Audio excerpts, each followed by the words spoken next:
Oh, Tekker's gone. Show it, Andrade. What a goal.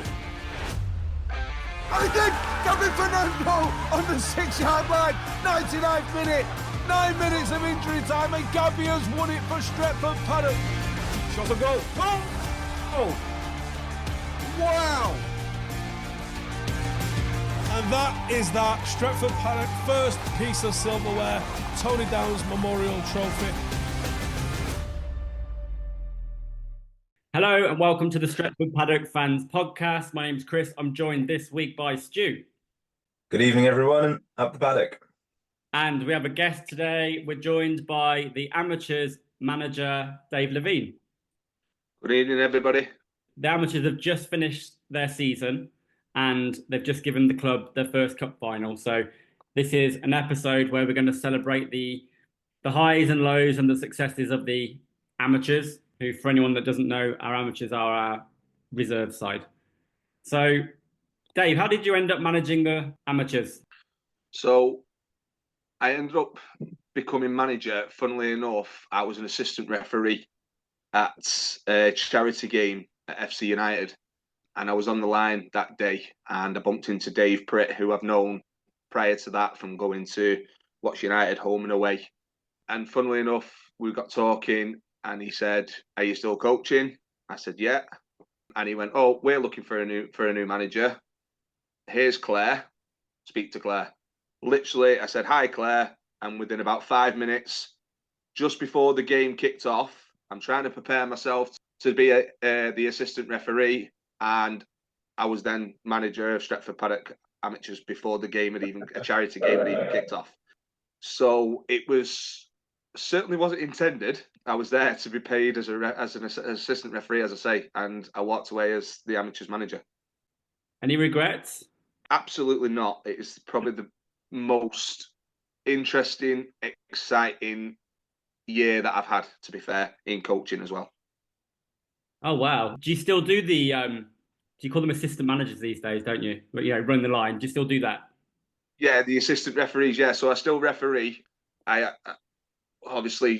coach away from Paddock as well. I do a lot of coaching elsewhere, and I'm now the under-21s manager at Paddock as well. This is why there are no decent referees in the football, because they're all being snapped up by. That's it. So every time there's a decent referee, they become a coach. Exactly. Saying that, I've got to say, a few weeks ago we discussed the first team game against Hartford, and I was saying how terrible the assistants were and how this guy was about 15 yards offside, and then we watched it back and he was level. Yeah. So I give them a load of shit, but I don't know what I'm talking about either. So there are some great referees out there, I'm sure. We just don't give them the back. That's it, you see. Dave, let's start with the best moment, because last week you took your side to play in the cup final, which is the first one in the club's history. So not the result we wanted, but what an occasion, and what a day out for your team. You must be really proud. And perhaps, what's your kind of overall takeaway from that day? Yeah, I mean, it's proudness personified. As you say, wasn't the result that we wanted. I think the occasion definitely got to us. I don't think we anticipated the support we got. I think once the boys sort of saw that, I think they kind of froze a little bit. One thing you have to remember with our squad, we're a very, very young squad. So four of those players in the final squad on Wednesday last week was under 17. So I think that for them, a lot of them, it was the first final, it was the first experience. It's the first year in open age as well. But the takeaway from that was, we did ourselves proud. We know we could have done better on the day. But to still be the first team to make a final representing Stretford Paddock is still something to be extremely proud of. Absolutely. And you mentioned the crowd there. Stu, I know you were in the crowd there. So what did you make of the big game last week? It was fantastic. Like Dave just said, first first proper cup final in the club's history. I know it's a young club, but we've now got what 10, 12 teams across all age groups. So for the amateurs to get to the final is absolutely incredible. And it was something that we all had to turn out for. I think there was probably, what would you say, Dave? 50, 60? if I don't know not if I'm more. if not more, for just Paddock. And then you had on down one end, all the Rochdalian crew as well. So there must have been a fair sized crowd there of about 150 plus. And just to describe it to people who are listening, you had the pitch. If you was looking from the dugout on the left hand side, you had a bit of an away end, a bit of a shelter. We commandeered that with the big one club, one family flag, and in there you had the majority of the first team, which was incredible, along with Steve, along with club representative, Dave Pritt's already been mentioned, club secretary Craig Howson, who was on the podcast last week, and other regulars and parents and friends and brothers, etc., etc. So that was awesome. Then on the right hand side of the dugout, down the other end, you had the whole of the line crowded, and then the Rochdalians over the other side. So the three quarters of the pitch had supporters everywhere, which is brilliant for the atmosphere. But to get back to the match itself, that like Dave said, the lads have done us proud. They've got to the first cup final. It's their first season proper altogether, and to be fair to them, in the first half, I thought they were the ones who were the better team.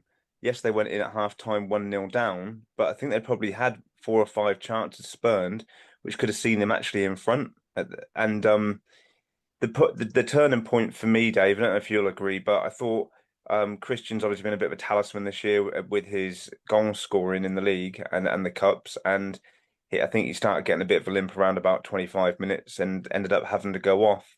Coming into the second half, I think Rochdalians really screwed the nut and started to put on the high press and run down the defenders and couldn't really get Paddock couldn't really get going into their groove after that. They'll come away with the things they know they need to improve on as is the team they are, but they just need to be really proud of how they've done in the cup final. Take it as experience. They've done incredibly in the league today, which I'll talk about later as we get there. But I love the experience of going to see the amateurs, and other people need to go and support them. Dave, did you guys do anything differently because it was a final? We had to do one or two things differently. We trained really well on the Tuesday.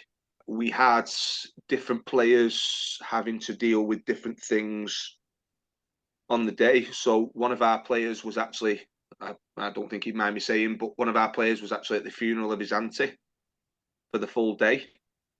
And we had to literally get him mentally prepared in the changing rooms to go and play the biggest game that he's ever played. So we had to do things differently in terms of individuals. As a team, we tried to do the same that we've done all the way through. I think obviously the biggest thing we had to do was try and adapt to the fact we was playing on grass. Yeah, that makes total sense, and obviously that's sad to hear about your player as well. Do you think there were moments in the game that could have perhaps changed how the result ended up, or do you think on the day, sadly, Rochdalians were the worthy winners? No, I agree with Stu. I think in the first half, especially in the first 10, I'd say 10 minutes, we looked the most likely. They scored with a long range strike because we didn't clear the corner, and that was it then. But once we lost Christian, you could see it deflated a few. He's the top goal scorer. He's got 20 odd goals this season. He's got 4 hat tricks. We literally had to strap him up and get him through the semi-final. He gave us 60 minutes, and he's not played a single minute up until the final. And trained once. It was always going to be a risk, but we had to do it. And I think that was the key moment. Then I agree with Stuart that when Christian went off, it did deflate a few people. What I will say though, it's been a really good season for the amateurs. and I don't want to focus purely on the cup final. What were your expectations going into this season? Because you're probably going to finish third, but also last season the amateurs really barely finished the season. So to take them to a cup final and finish third, that must be way higher than what you expected at the start of the year. Honestly, and if you ask anybody who's involved with me, on the day of pre-season, the first pre-season friendly, I told them I want a promotion and a cup final. And we've got both because with the league have confirmed that we've been promoted as well. Get in there. So we have been promoted. We've had that confirmed to us. We're currently sat second. There's obviously the outcome of a game that's been abandoned that could force us down to third. However, they have confirmed that basically we've been one of the best teams in the league and we deserve to be promoted. So they will be promoting us. So we can obviously announce that we have been promoted. So in our first season, we have achieved a cup final and we have won promotion. There you go. So that's the club's first cup final and the club's first promotion. Hopefully beating the first team by about a week. Hopefully they can join you next week. Well, hopefully they're not far behind. Can I jump in there, Chris, and just compound that? You know, Dave's saying that it's been a really good season, and it has.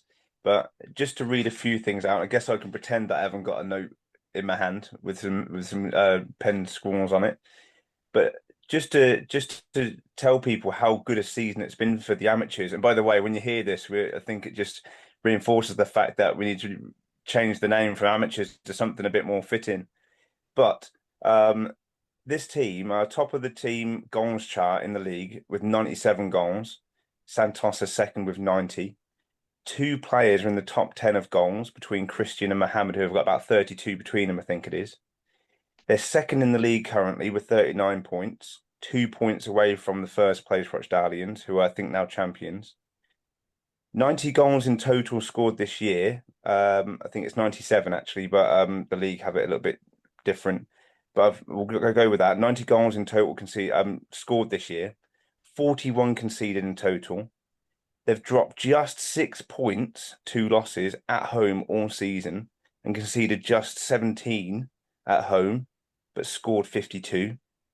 They've never lost 2 in a row, and longest unbeaten streak was 7 matches between 25th of January and the 16th of April for 3 months. I mean, that's just an incredible pen of notes there to just compound again how good a season this team have had. I'm going to throw another one in there, Stu, which is Stretford Paddock Amateurs 19, Cavaliers 0, which is the club's records win. That was a very, very surreal day. I even now talk about it, still lost for words. I never ever imagined that there was such a scoreline, or we could get such a scoreline.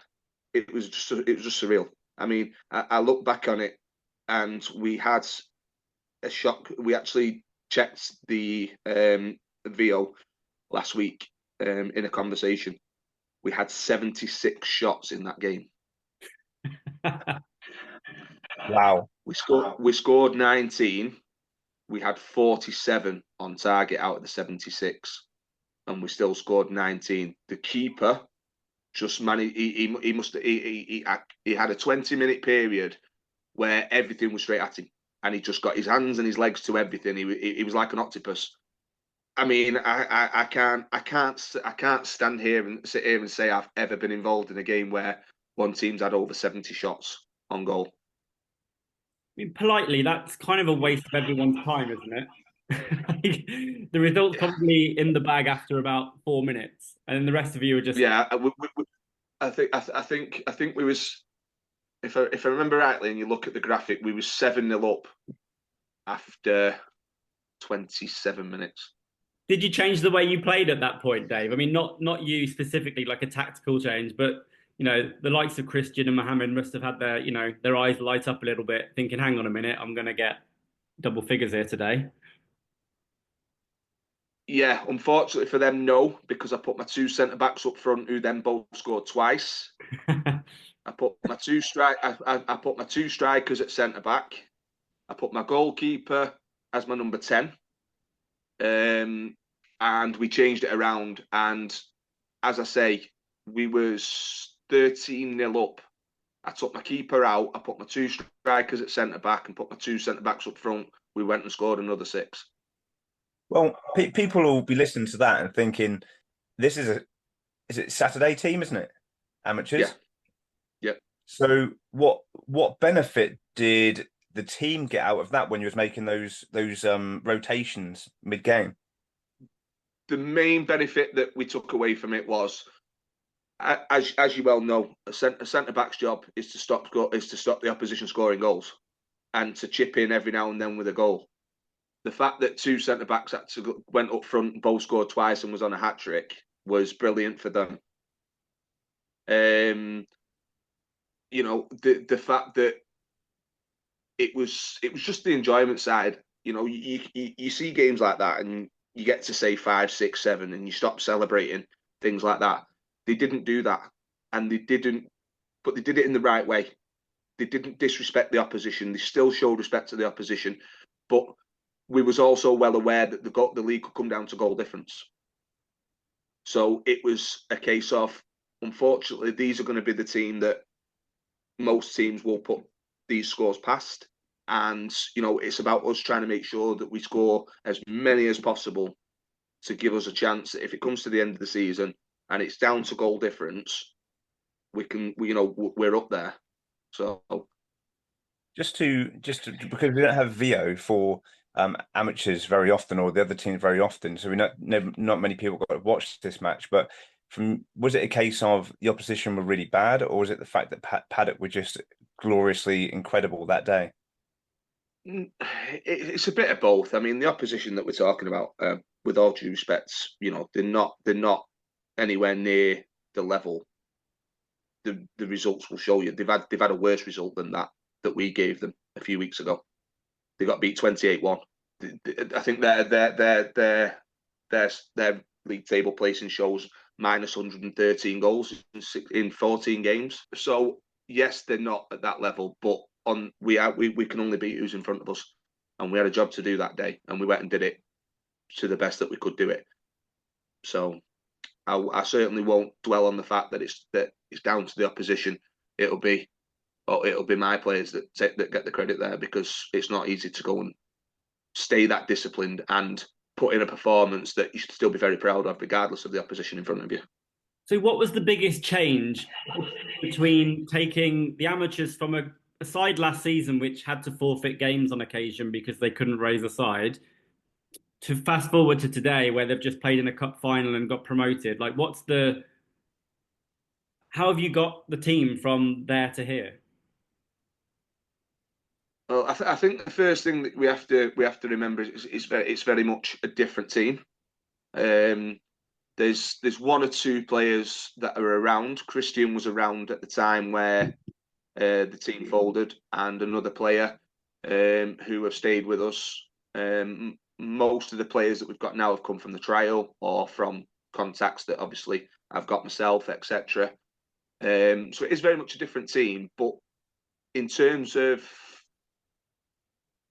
changing what Paddock had previously to now, I think one thing I've done is I've come in and I took on board what Steve does with the first team.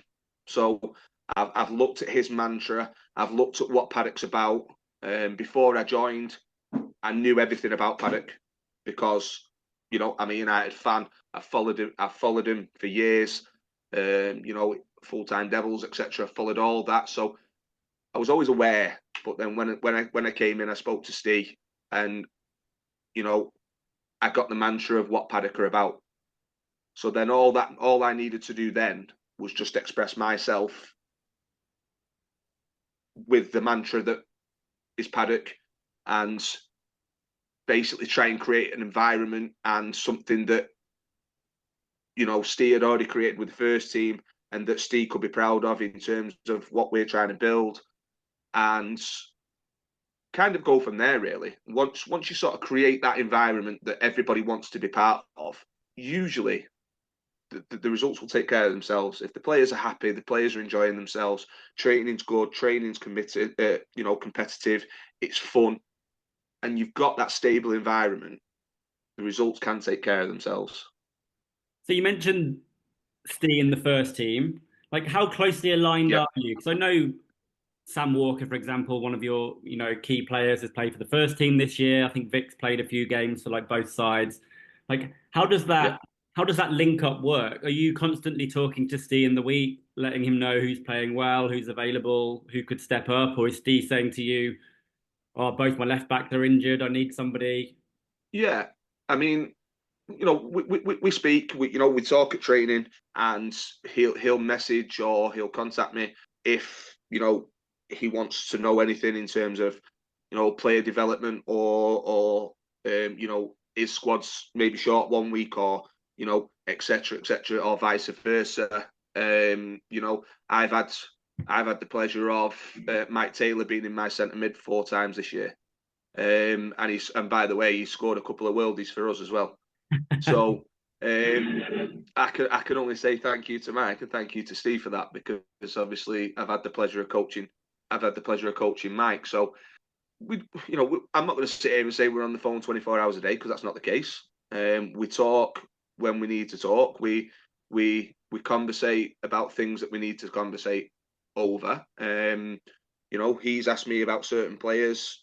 I've said, oh, such and such a body's not available. You've got no game this week. Is it possible, etc. And it's worked well. He's had 2 or 3, I think, from us training this year up there. Sam being one of them at the start, and then obviously Sam coming back down. Then we've had a bit of giving players that was with him game time. People like Richie, who was struggling in the first team for minutes and fitness. He's now come to the amateurs, and he's training with us. So it's kind of works both ways, really. I think you've just helped Mike Taylor with his goal of the season. Beard, I think Lewis is going to be digging out the VO cameras from your games now as well. I don't think I've ever seen Mike not score a worldie. Yes, neither. Just to follow on with from Chris's question, Dave, is there anyone in your team at the moment who you think next season might then look at making a couple of appearances, even just on the bench for Paddock, and then featuring off the bench at some point? I've got one person in the top of my head I think might be there at some point next season, but do you have any names that you think we might see featuring? Yeah, I mean, there's a possibility. You never say never. I've got some very, very good players, but there's also a big gap between the amateurs and the first team as well.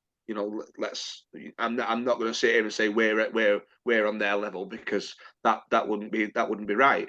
And what you also have to remember is what the first team have done this year has been amazing, and they are each week go from strength to strength.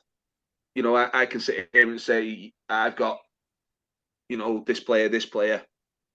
I could have 2 players in their 30s that are looking good, and then we've got 5 players from the under 16s who are just absolutely smashing it.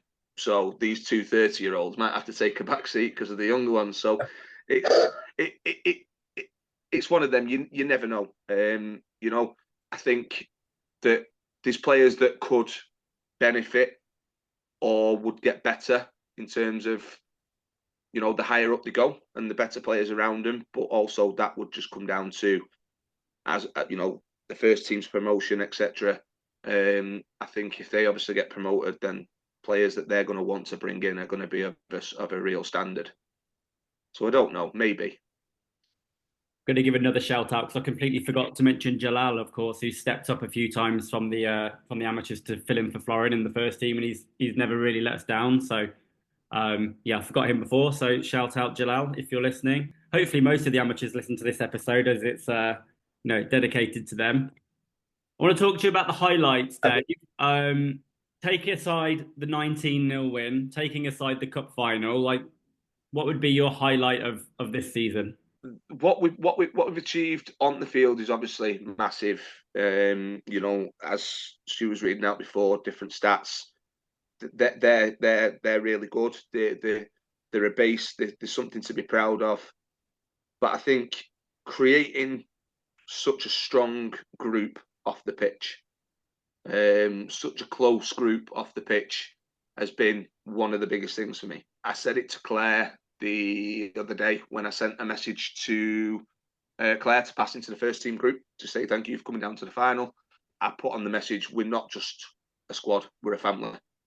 And we've joined already a previous family. Paddock was already a family before we joined, and we've joined and made that family grow, you know, and we've created friendships and stuff like that, you know, 9 months ago, these lads didn't even know each other.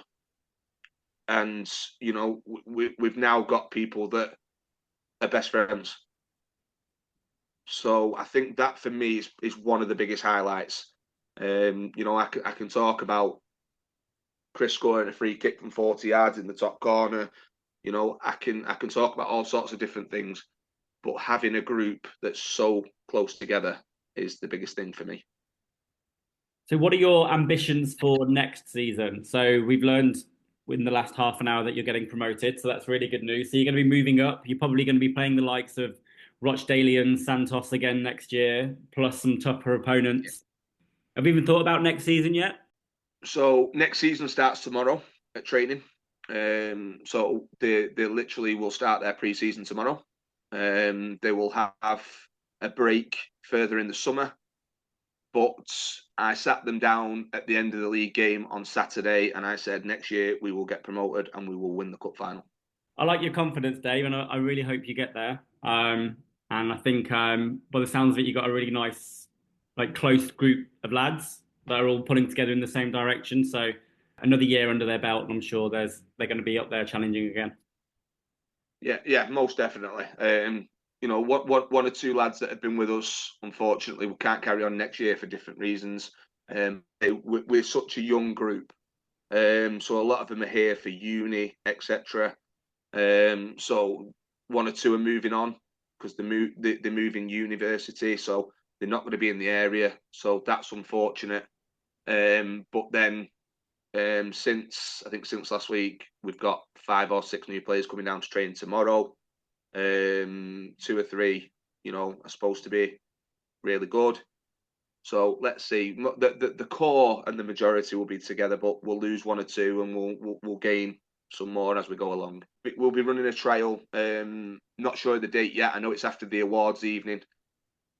So there'll be another trial, which if it's based on last year, then who knows? I mean, last year we had 70 odd players come to the trial, and that was with the amateurs being unknown. And, you know, then this year you're going to have the first team who will be getting promoted. There's no questions about that. They will be doing that. You know, and then obviously ourselves. So it can only boost the reputation, which I think is just going to mean more players want to come to Stretford Paddock.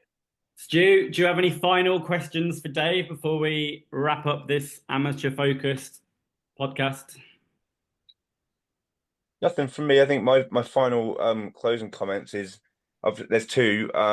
One's off on a bit of a tangent, but firstly, obviously, like I say, the amateurs are going to be listening. Be incredibly proud of yourselves this year, guys. You've had an absolutely incredible season, and like Dave has said, it's your platform now. Build on that, strengthen your squad, keep that family unit, and the sky's the limit next year. Keep it going. And off on a tangent, just congratulations to St Helens, who obviously secured the title this week in Division 2, along with their promotion on Saturday. So they need to keep kicking on and going for the unbeaten status, and hopefully getting a couple of important wins for them, but also obviously for us as well in the promotion race. So again, congratulations. That's their first silverware since the 70s. So an amazing achievement this year for them. Yeah, that's mad, isn't it? 70, that's 50 years. Dave, thank you very much for joining us and talking us through your really impressive first season with the amateurs. I'm glad to hear you're confident that you're going to kick on next year. We really hope you do. And I'm sure if you get to another cup final, Stu and the first team and many of us around the world will be watching on Twitch again. So best of luck to you and the rest of the squad for next season. Thank you very much, and obviously thank you for having us. And you know, like I say, I'm glad we managed to make everybody proud this season. And you know, let's look forward to more things to come from us and the first team. And you know, let's go make Paddock the best out there, because I think that's what everybody wants, and I think it's possible. I really do think it's possible. I think we can be the biggest and best out there, definitely. So let's go and get it. If this podcast had any budget at all, I'd do a mic drop then, but we don't have it, so never mind. All right, but we will wrap it up there. Thank you again, Dave, and let's start saying goodbye to the 4 people that listen every week. So goodbye from Stu. Thanks everyone for listening wherever you are in the world, up the paddock. And thank you again, Dave. Thank you very much for having me. And it's goodbye from me. Bye.